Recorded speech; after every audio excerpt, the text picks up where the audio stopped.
Girl.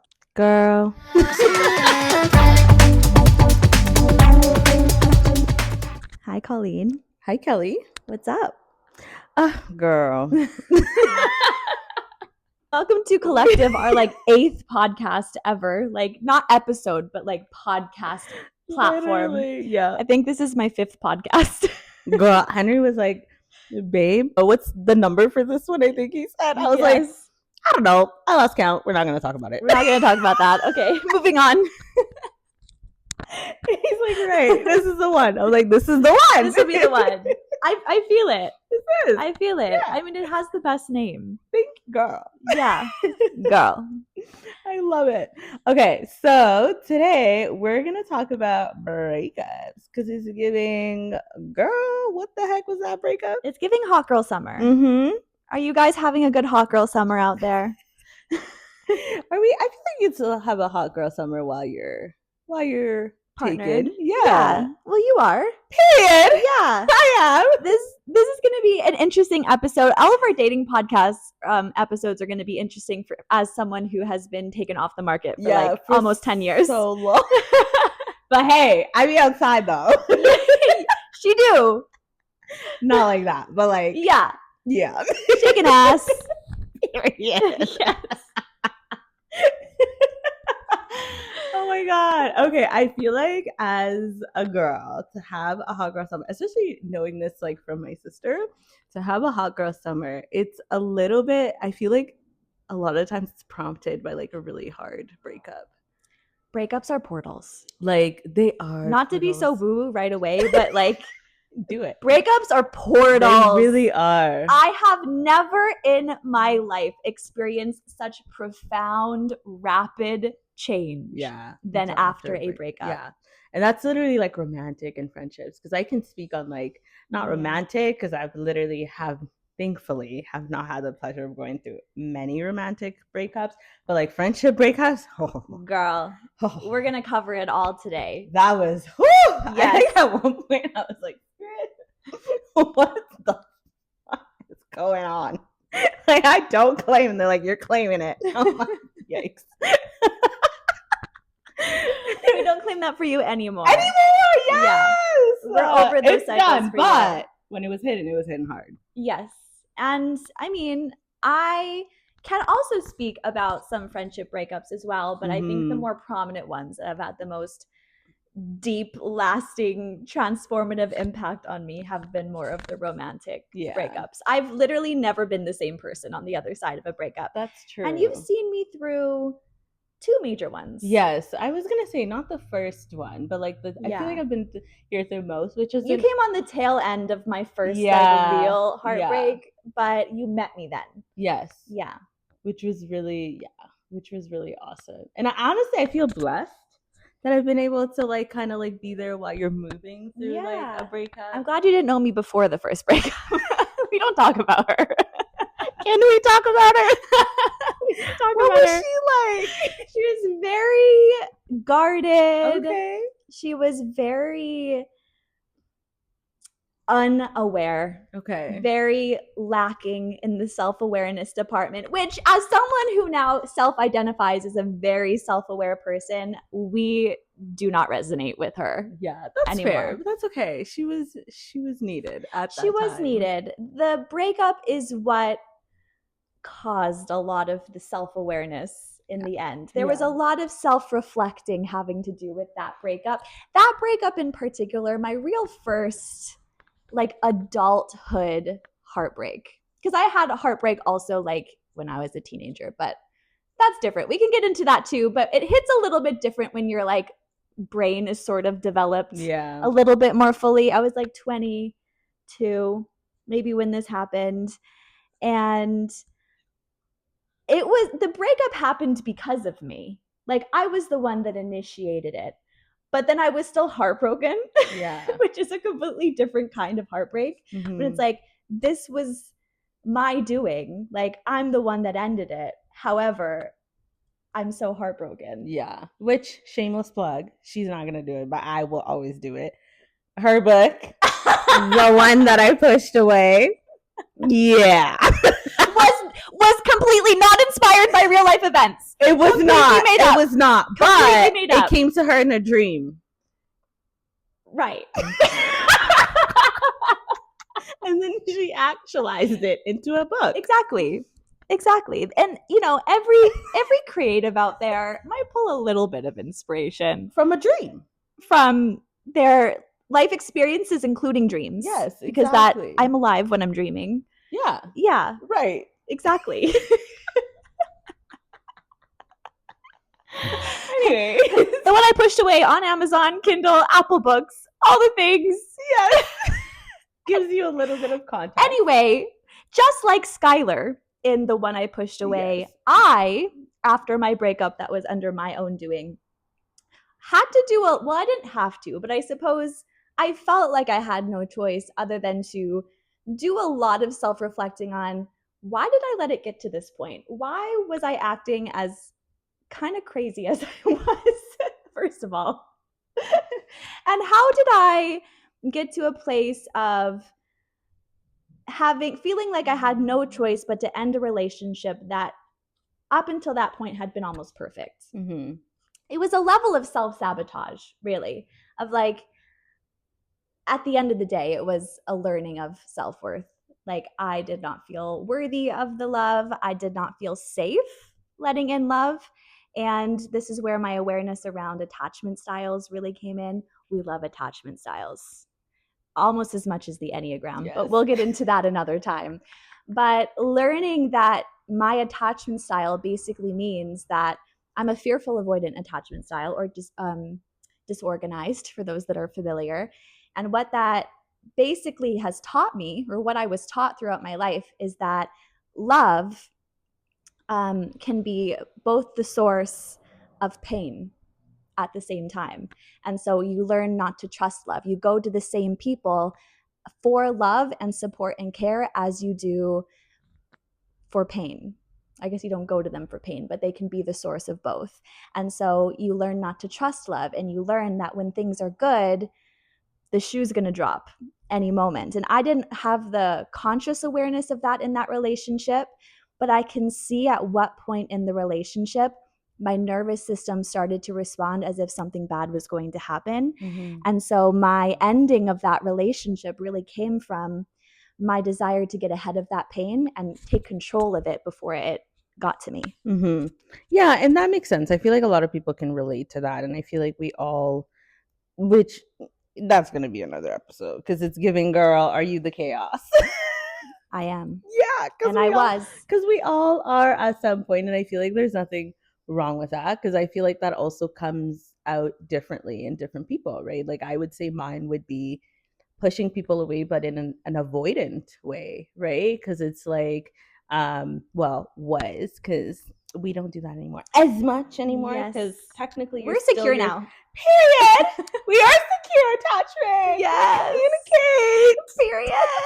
And I feel like our friendship is proof of that. Yes. We've had so many secure attachment moments. Yes. We've also had some not secure moments in the beginning of our friendship. We did. Yes. But I feel like we met them in a secure way. 100%. It was just our old patterns came up.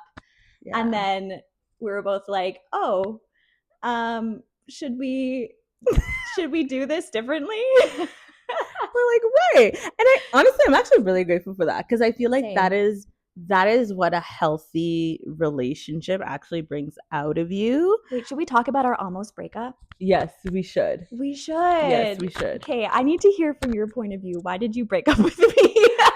This was, okay, for context, we hadn't even been friends for a year at this point. It was maybe like 8 months into our friendship. But we had one of those love at first sight friendships where I literally met her for the first time and then we were best friends immediately. Yeah. Like literally calling each other best friends after probably the first hangout. So it was one of those.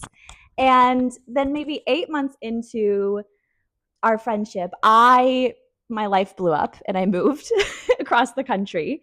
And then one day I get a voice note from bestie Colleen saying, I don't want to be your friend anymore. I don't know if it was that. Basically something along those lines. Funny. Okay, you go. So at that point, I feel like I was getting a lot in my head. Okay. I moved through a lot of friendship breakups. So that was Mm-hmm. my pattern. My pattern was like attracting all these wonderful friendships and then eventually them going through like this big freaking tower moment, death moment. If you know tarot, you know what I'm talking about. So Yeah. I felt You were like, always the wreckage in yes, that tower moment. Like you yeah, felt like you, as an Enneagram 2, the caretaker, it probably yeah, was a lot of pressure on you to have to like be there for people that were incapable of receiving your support. yeah. And it literally felt like at one point I could never, it felt like I couldn't ever be secure in a friendship because they were always coming to an end, right? So it's like it felt like I couldn't get comfortable. So I think by the time I messaged Kelly, I was getting a lot in my head. And I feel like a lot of that came from like my like past relationship, but even the current one, a lot of that I was projecting onto the relationship with Kelly because I felt like I wasn't sure as like what was true, what is real. So at that time, I was friends with somebody, and we're not gonna name names, but if the shoe fits, There'll be a lot of if the shoe fits in this podcast. period. And don't be hurt because we're allowed to tell stories. But I was friends with someone at that time, and I feel like when you're friends with people, a lot of you guys will relate to this.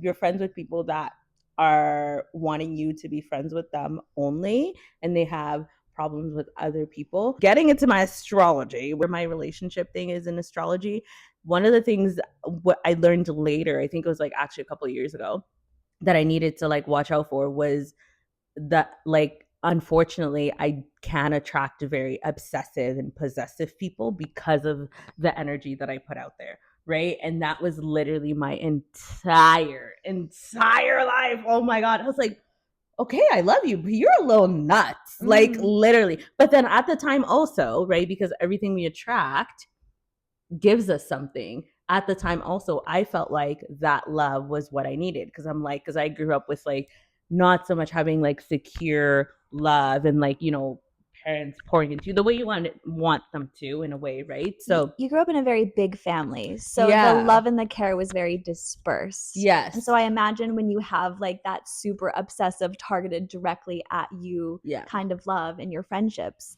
that feels more like love than anything that you'd ever had before because love was always so divided between so many other siblings. yes, exactly. And it felt like in order for me to get loved, I wanted someone to be quote unquote obsessed with me. But at the time, obviously, I was attracting low key crazy people. People are like, you can only be my friend. Like to the point where, like, at those times, I was literally dating Henry.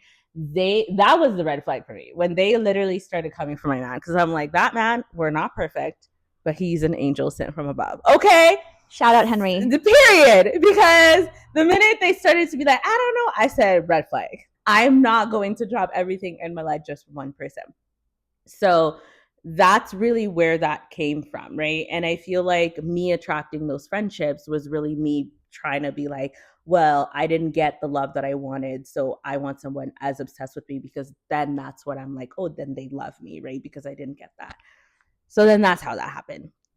That's really good context. Yes. How were you experiencing our friendship leading up to the moment that you decided you didn't want to be in it anymore? Yeah, I was experiencing, I think it was also around the time like before you moved. And I Yeah. think before she moved, I think I was going through it like with my birth mom's passing, which I shared after like we talked about.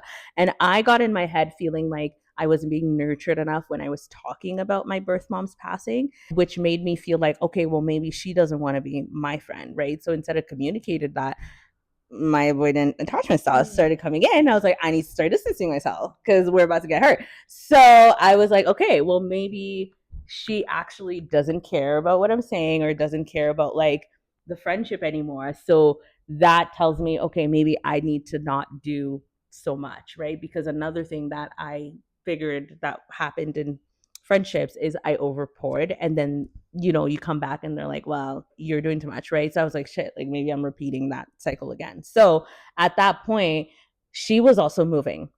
And when she was moving, I felt like I wasn't able to be there for her right before she moved back home, which was Newfoundland.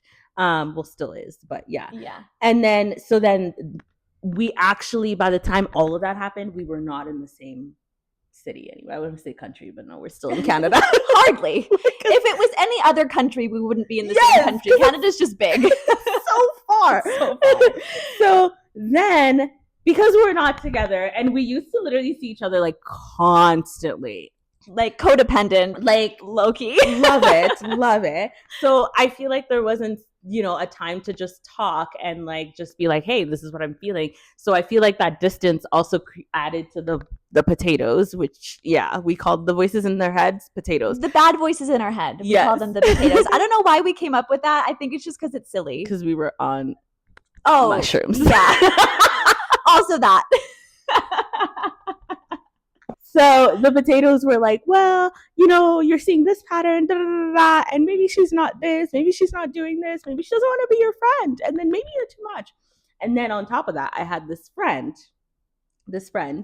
that literally was amplifying those thoughts, right? It was like, yeah, maybe she doesn't care about like your mom's passing. I'm the only one that's doing this, blah, blah, blah, blah, blah, right? And I was like, yeah, maybe that's right. And then I think I have had, and this was on me because I think I've had so much trauma even within like my own family. Like, love you guys, but there's a lot of things we don't talk about, right? So I feel like even which I actually did share about with a lot of people, my birth mom's passing, it literally felt like slough it under the rug. I feel like till this day you can barely talk about it a little bit, and that was hard for me, right? When I actually just wanted to speak, it doesn't matter how I felt. So to be met with the energy of like, oh, like maybe that wasn't where's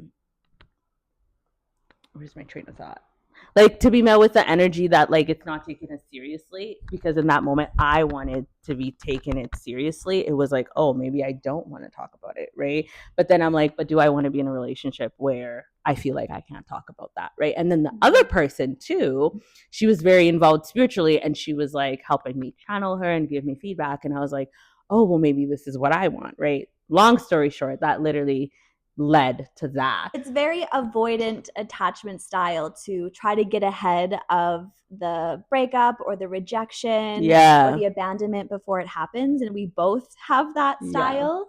And so to give context of like we both have this thing of the story that we tell ourselves. Yes. This is another thing that we learned on mushrooms a couple of years later.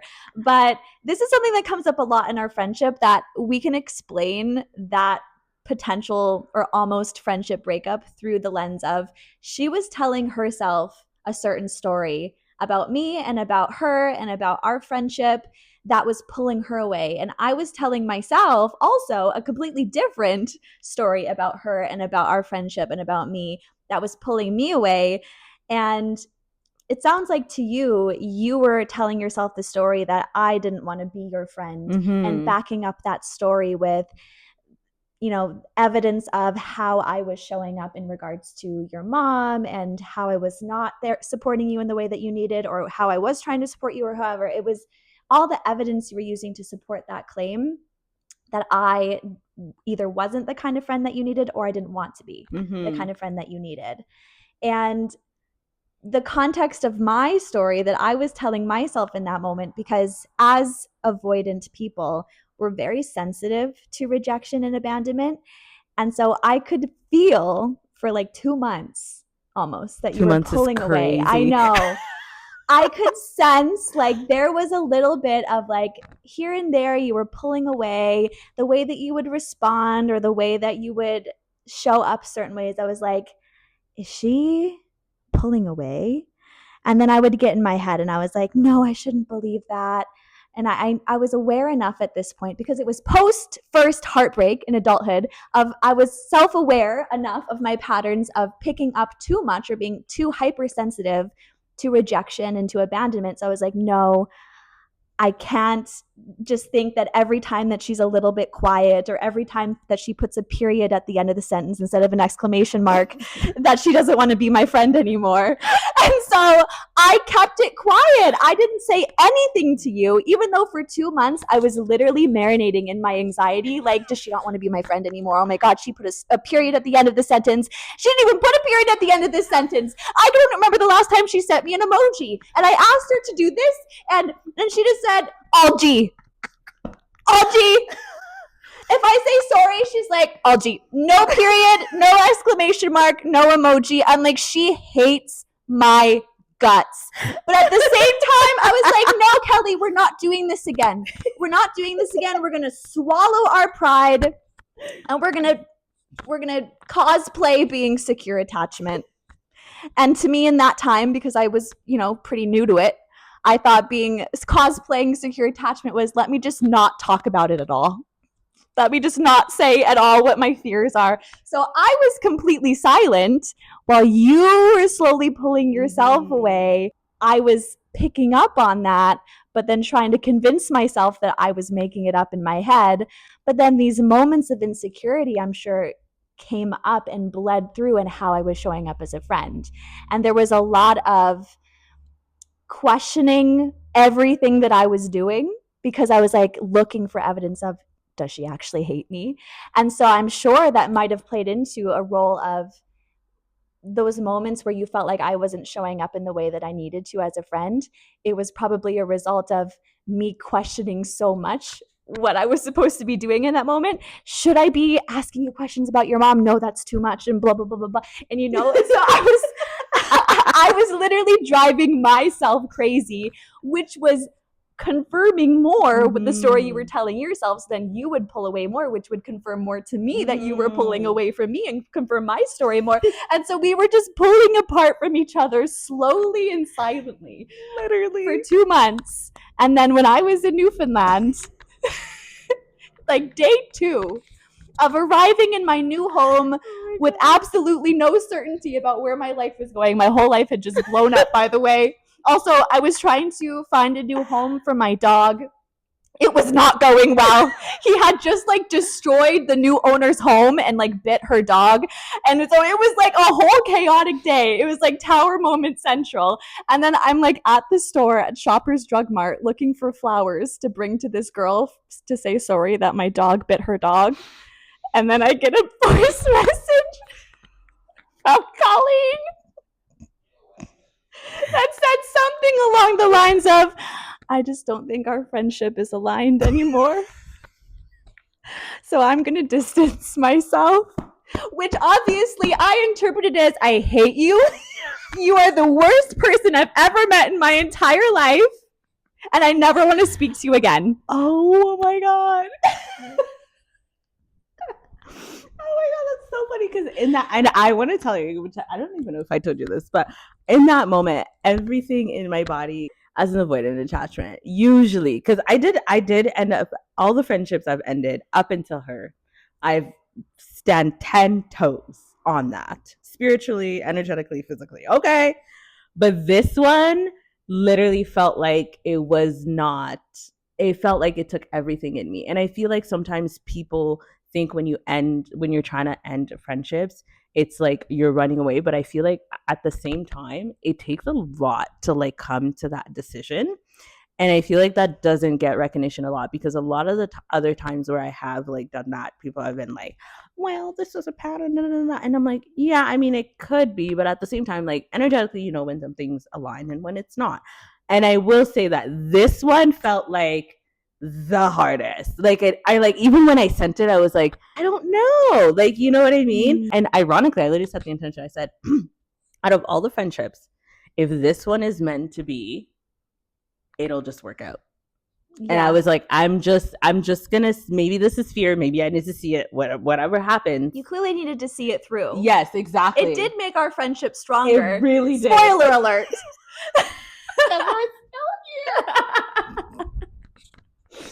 It did. And this was also a moment of growth. So talking about learning so much about myself from my first adulthood breakup that took place maybe a year before I met Colleen. All of this coming through, I remember receiving that very sad voice note in the Shoppers Drug Mart in Bay Roberts, Newfoundland. Shout out. And battling with myself of how do I actually want to respond to this? Because my pattern would be to say, all good, totally understand. Algie. Algie, period. Oh my I God. wish you the best. Like that would have been my pattern because as an avoidant, especially a fearful avoidant attachment, we are not the type to linger in rejection and abandonment. We are the type to, first and foremost, get ahead of it before it happens and cause it before it can be caused to us. But if it were to happen to us, we're going to be the type to detach immediately. We're going to try to get our power and our control back by being like, okay, I understand, and not trying to drag it on any longer.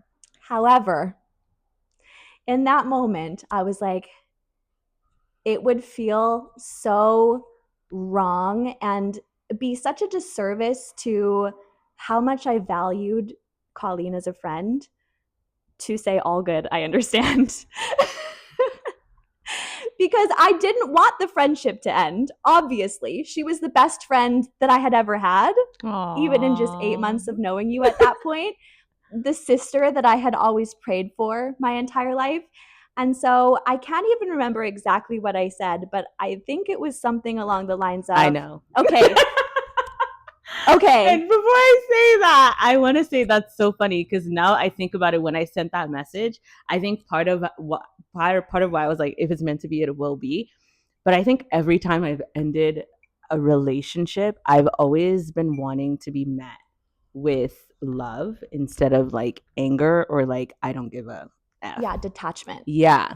And I feel like that moment was like such transformative moment for me because it showed me, oh my God, wait, I am not where I was because this is literally what she said. Instead, because I was 100% expecting, okay, all good. Right. And then I would have went to cry and spiraled and be like, oh my God, I could never I was friends. Right. She didn't care about me as literally. A friend. Yeah. But Kelly messaged back and she was like, okay, I understand. And if this is really what you want to do, I would respect that. But I feel like I would be doing myself and you a disservice if I didn't say that. I don't think you actually want to end this friendship. I was like, I'm calling your bluff. She said, wait a minute. I don't think this is what you want. I said, whoa. You're right. That was bold of me. You're right, queen. And she said, what is really going on? And then I just right.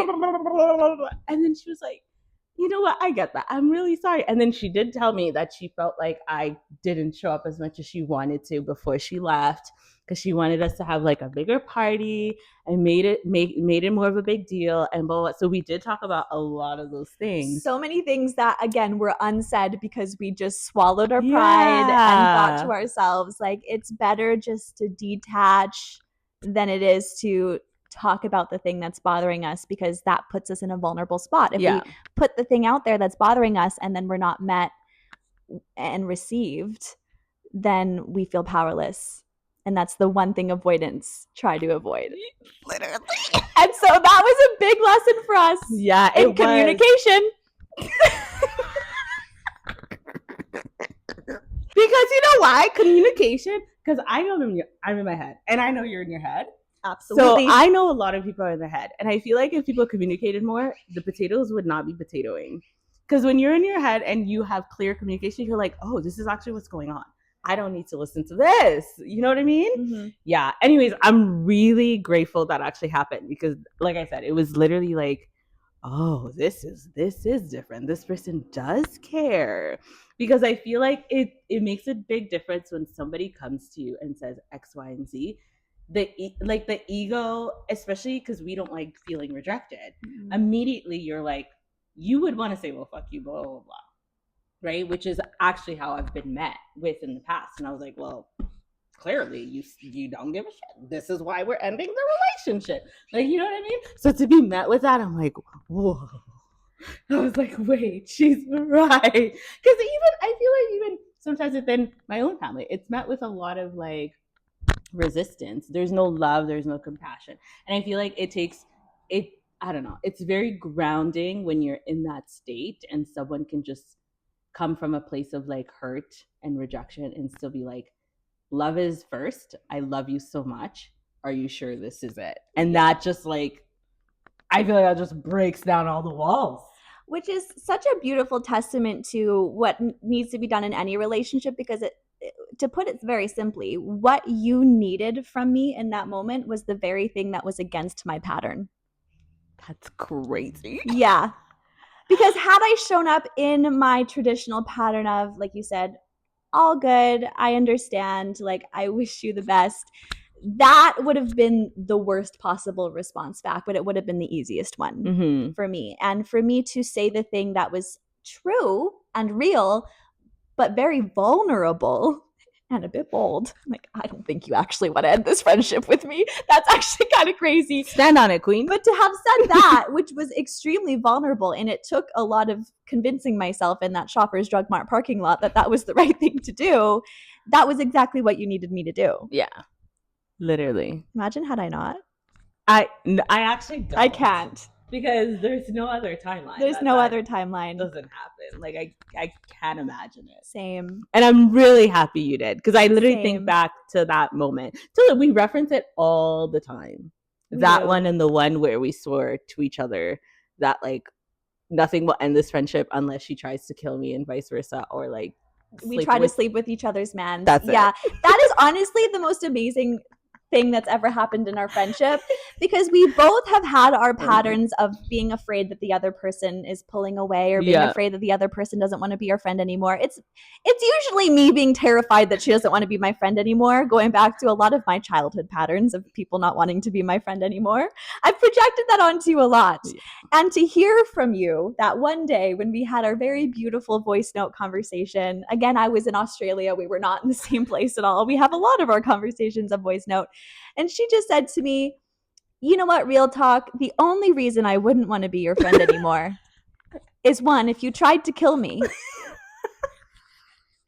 and two, if you tried to sleep with my man. And I needed to hear that, because first of all, I would never do either of those things, obviously. So it was a level of, like, safety and security in the friendship that it has actually changed a lot. I feel like I haven't had as many moments of, oh my God, does she hate me? She put a period at the end of the sentence. Me too. And I feel like that was really grounding for me too, because I know when I enter relationships, like, I don't even think this is Enneagram 2. That's more like Taurus coded, like loyalty. I enter, and maybe that's also how I grew up, but like I enter as like very like, you're my friend, it's giving family. So there's nothing, unless it's so drastic, that would make me not want to be here. If anything, it's just, okay, we're moving through an uncomfortable moment, but we'll get through it, right? And I feel like a lot of the times people don't really show up in relationships like that, and that's why like things end and things are flippy floppy. Because like I said, like for me to even go to the point where I'm like, I'm actually ending this, like something drastic happened, whether it's like verbal abuse or whatever the case may be, right? So that was huge for me too, because I also told me, okay, you're safe here. Even if you're uncomfortable, you don't need to run. And this is okay. So like that, like I know hearing that for you was huge, but even me saying that was like, okay, so when I'm uncomfortable, we're not running away, we're here. Like literally. I love how in like the best of relationships and friendships, what's medicine to one person is also medicine to the other. Yeah. And it always has been that way for us. Yeah. For sure. Like you needing to stay and you needing to learn how to not just push people away at the very first sign of like they might not be the person that I need, right? And me being able to voice out when I feel like you might not be liking something that I'm doing, and like at least getting confirmation of it so we can talk it out, or having it completely unvalidated. Like, girl, I wasn't even thinking about that. Yes, yeah, literally. The one thing I was getting in my head about of like, oh my God, did she hate that I did this, or does she hate this about me, or blah, blah, blah. You're like, girl, I've never thought about that in my entire life. Literally. Like when you were over for your birthday. Yes. Oh my God. Okay, yeah. That was a relapse moment. I'm not gonna lie. That was a bit of a relapse moment for me. And that's okay. We love her. We do love all of ourselves, even when we get a little bit crazy. I did convince myself when I came over to Colleen's place for my birthday that she absolutely hated me. Which was like March 2020. This was this year. And I spent the whole weekend fully convincing myself that when I went home, she was never going to speak to me again. Why? I don't know. Because she picked me up from the airport and didn't talk to me the whole way home. Which honestly, I get, because honestly, I would have been in my head too.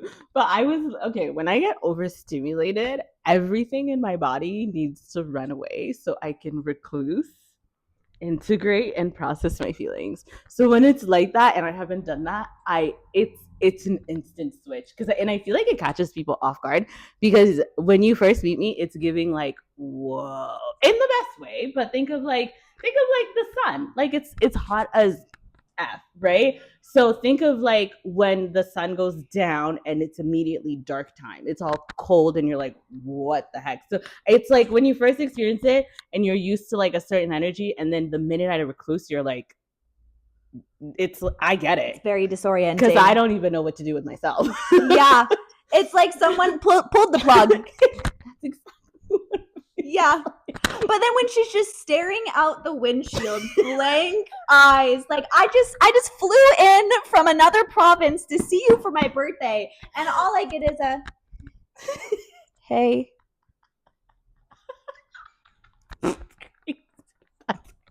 By the way, 30-minute drive. And everything in my body was like, I cannot make this about me. I have to show up for her because this is not about her. I'm just so overstimulated right now. And I have to do everything I can to make sure she has the best weekend. So in my head, I'm like, I can't say, I can barely. And in those moments, I literally think I can't speak because I am like on the verge of like, blah. So I'm like, the best thing I need to do is be quiet. Otherwise, I'm gonna lose it and project, and I don't want that. Which is why I blank stare. And I 100% made the blank stare all about me. She doesn't want to be here. She hates me for coming to Edmonton for my birthday. She thinks that I am way too much of a burden. She resents me so much. Just having to pick me up at the airport is such a burden. I am the worst human being on the world. I make everybody's lives harder. This is what I was telling myself that whole weekend. Meanwhile, I'm going to Henry. I'm like, Henry, I have no energy, but I cannot let Kelly know because her birthday is important, and I know how important it is. So you need to please. I'm like, I was literally begging him. I'm like, please.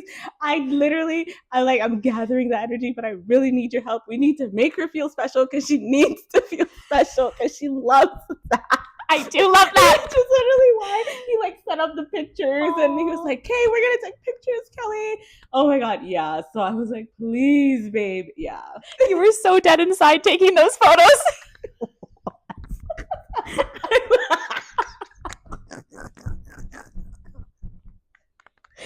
And now, see, if we had just said, Colleen, the story I'm telling myself right now is that you absolutely hate me and you wish I was never born and you especially wish that I didn't come here for my birthday. We probably could have figured this out a lot earlier. 100%. We waited until I went home until we had the conversation. Yeah. After I processed. Because literally, even if I was like, girl, I just need help. I am burnt the F out. Like, I am tired. It would have been like, okay, what do you need? Da, da, da, da, right? Like, 100%. Yeah. But that happened after. We love making things harder on ourselves sometimes. Humans are funny. The very first time we learned this lesson, though, that has stuck with us, even though it hasn't been permanently stuck with us because things have happened, miscommunications have happened since.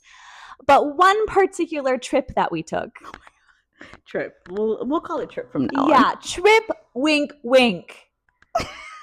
For those of you just listening to the audio, I winked. On the supplements. Yes. The supplement trip that we took together. There was a moment we were sitting out on the grass on our picnic blanket, and I started convincing myself, again, you guys probably can guess it, she hated me. she's just being a little bit quiet. I felt like every couple times I would try to like start a conversation, she'd be like, yeah. The equivalent of putting a period at the end of a sentence, right? Oh and so over like the course of an hour, I've completely convinced myself that you didn't want to be my friend anymore. And we were just slowly physically drifting apart from each other. Like we started on the picnic blanket in the grass, and then all of a sudden she was in the house and I was outside in the backyard on the picnic blanket. I literally was losing my mind. Now, backtrack a little bit. There was one conversation, one little exchange that we had in the middle of my convincing myself that Colleen hated me while on the picnic blanket. And it went a little bit something like this. Colleen, I think that tree is a being. Me, inside my head. If I say that that tree is not an alien right now, I'm going to look really weird. She's just going to think that I'm no fun. She's going to think I'm a party pooper. If I'm going to be her friend and if I'm going to be likable to Colleen right now while she's on the supplement, I need to also pretend that I believe that the tree over there looks like an alien. So me out loud. Oh my God, it does look like a being. Meanwhile, I have no idea what she's talking about. I'm just pretending because I want her to like me. And then what happened, Colleen? In my head, I'm like, okay, I am getting in my head right now because usually when I take those things, I am in my head. So I've noticed that I need to speak it out. So that was the first time I was like, okay, let me just say it out and then see if it's like debunked. So I was like, I'm gonna tell her because what I actually really want her to say is be like, nah, girl, you're just tripping. It's fine, right? So I was like, okay, you think that tree's coming to get us? Like, is it an alien? And she's like, yeah. And I was like, immediately, I was right. We're screwed. I was like, oh my God. Now, and then I started thinking, it's 100% moving closer. I see it now. I see it more. Oh my God. And that's why I kept going in and out of the house. That's why I kept moving away from her and not talking because I was like, it's coming to get us and I need to figure out how to not make that happen. I thought she was going in the house because she hated me. Meanwhile, she was going in the house because she actually thought that the tree that she thought was going to come get us was going to come get us because I told her that it was because I wanted her to like me. And then, wait, how did we break that? I think we were just laying on the blanket at one point, and then one of us said something of like, I think you started it. You said like, I've been telling myself. Oh, yes. That the tree is actually going to come and take us away. And you're like, what? She's like, wait, no. She's like, I've been telling myself this, and this is why I agreed with you. I didn't know you wanted me to say that. It was not. I wanted you to think I was cool. I'm like, girl, screw cool. I was tripping. You're like, I just really need you to tell me that we're good right now, that trees aren't coming to kidnap us. And that was the beginning of the potatoes. Yes. And we called them the potatoes on that trip. We're like, because we went on a whole other breakthrough because that's how our trips happen, which I love that for us. Love that for us too. Like, the stories we tell ourselves are X, Y, and Z. Yeah. And that has been so huge for us. I know. If we can just voice out, again, on my birthday, and we just voiced out the story I'm telling myself is that you hate me and you don't want me here. And you would have said the story I'm telling myself is that I'm so burnt out and I have way too many responsibilities and not enough support. We would have figured it out immediately. Yeah. Yeah. I'll have to say I love us. I love us too.